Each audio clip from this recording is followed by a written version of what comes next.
পেছনে তাকাতে তার পুরো শরীর অবশ হয়ে যায়।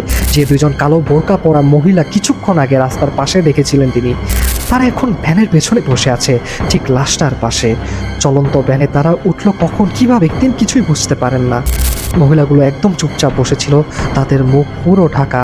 কিন্তু অদ্ভুত বিষয়, তাদের শরীরে কোনো নড়াচড়া ছিল না, যেন মানুষ না, অন্য কিছু।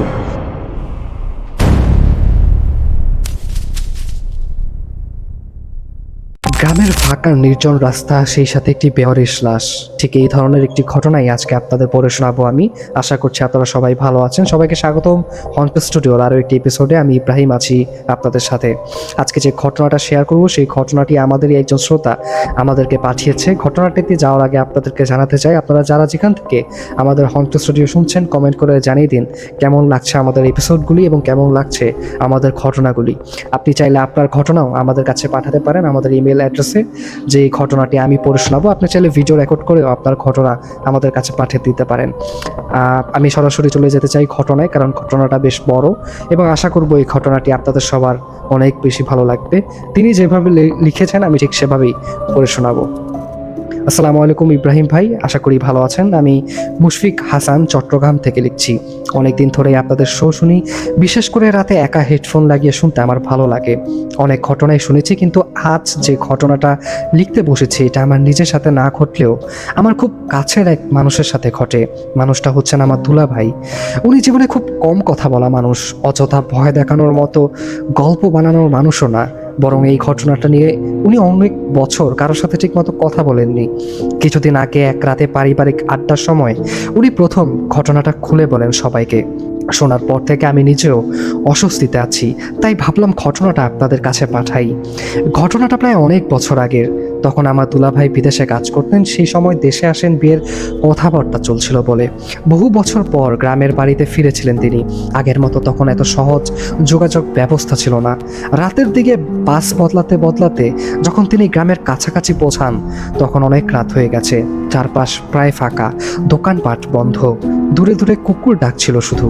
তিনি বলছিলেন এত বছর পর গ্রামে ফিরে জায়গাটা কেমন যেন অচেনা লাগছিল তার কাছে। ছোটবেলায় পরিচিত রাস্তা, গাছপালা, পুকুর সব একই আছে, তবুও যেন কোথায় এক অস্বস্তি কাজ করছিল। রাত যত গভীর হচ্ছিল ততই চারপাশ নিস্তব্ধ হয়ে যাচ্ছিল।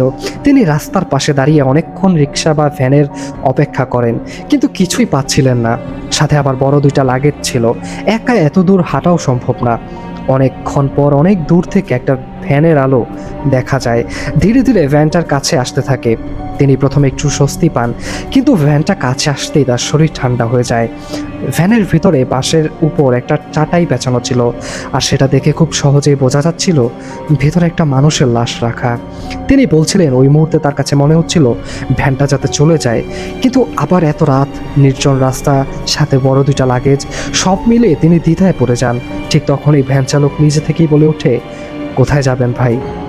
তিনি বললেন, সাহেব বাড়ির দিকে যাব। লোকটা সাথে সাথেই বলল, আমি ওই দিকেই যাচ্ছি, উঠেন, লাশ দেখে আবার ভয় পাইন না, ভাড়া যা আসে তাই দিয়েন। এই কথাটা নাকি লোকটা খুব স্বাভাবিকভাবেই বলছিল, যেন এটা খুব সাধারণ একটা ব্যাপার। আমার দুলাভাই তখনও দ্বিধায় ছিলেন, কিন্তু শেষ পর্যন্ত উপায় না দেখে উঠে পড়েন ভ্যানে। ভ্যান চলতে শুরু করে। রাতের বাতাস ঠান্ডা ছিল, চারপাশে শুধু ঝিঝি পোকার শব্দ, মাঝে মাঝে দূরে কুকুরের ডাক। কিছুক্ষণ পর অস্বস্তিটা বাড়তে থাকে, কারণ পাশে একটা লাশ পড়ে আছে। চাটাইয়ের নিচ থেকে মানুষের পায়ের মতো কিছু একটা দেখা যাচ্ছিল, আর ভ্যান চালক পুরো সময় চুপচাপ। ভয় কাটানোর জন্য তিনি কথাবার্তা শুরু করার চেষ্টা করেন। কোথাকার মানুষ আপনি? এত রাতে লাশ কই নিতেছেন? থানার কাজ নাকি? কিন্তু ভ্যান চালক কোনো উত্তর দেয় না, একবারও না, শুধু মাথা নিচু করে ভ্যান চালিয়ে যাচ্ছিল। এই সময় হঠাৎ রাস্তার পাশে ঝোপের ভেতর থেকে দুইজন কালো বোরকা পরা মহিলা দৌড়ে রাস্তা পার হয়। ব্যাপারটা এত হঠাৎ হয়েছিল যে তিনি চমকে ওঠেন। মহিলাগুলোর মুখ দেখা যাচ্ছিল না, পুরো মুখ ঢাকা। তিনি ভ্যান চালককে কিছু জিজ্ঞেস করতে যাবেন, ঠিক তখনই লোকটা নিচু গলায় বলে ওঠে, আশেপাশে যা দেখতেছেন ভুইলা যান, ওইগুলা কিছু না।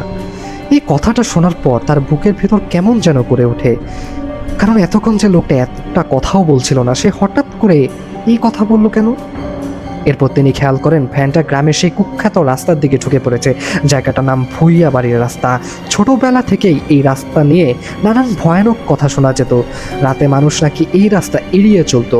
কেউ বলতো এখানে অদ্ভুত ছায়া দেখা যায়, কেউ বলতো মহিলা কাদার শব্দ শোনা যায়, আবার কেউ বলতো এখানে মানুষ হারিয়ে যায়। আমার দুলাভাই তখন বুঝতে পারেন কিছু একটা অস্বাভাবিক ঘটছে।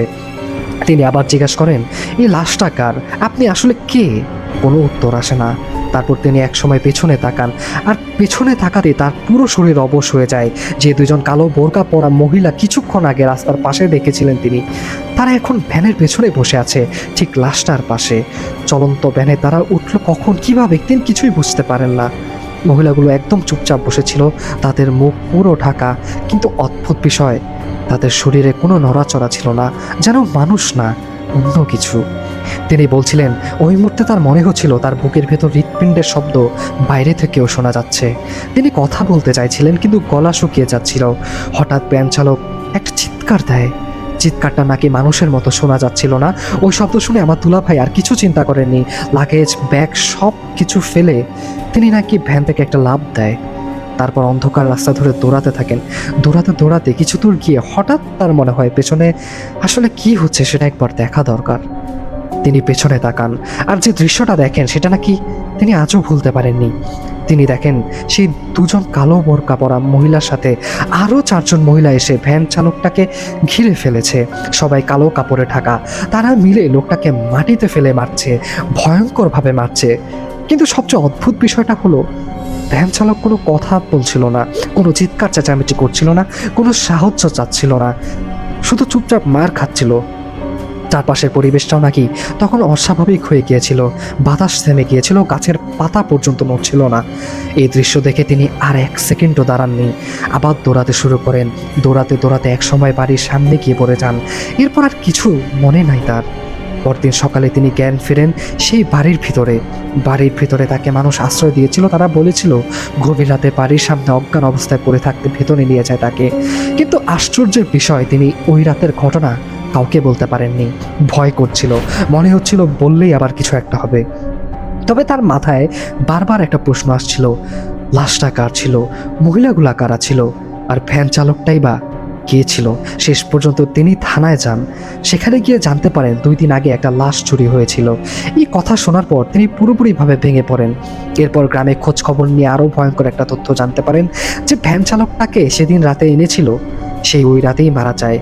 আর তার লাশ নাকি এমনভাবে পাওয়া গিয়েছিল দেখে মানুষ ভয় পেয়ে যায়। শরীরে আঘাতের চিহ্ন ছিল, কিন্তু কিভাবে মারা গেছে সেটা কেউ বলতে পারেনি। এই ঘটনার পর বহুদিন আমার দুলাভাই স্বাভাবিক থাকতে পারেননি। রাতে ঘুমাতে পারতেন না, মাঝরাতে ঘেমে বসে থাকতেন, একা একা কোথাও যেতে ভয় পাইতেন।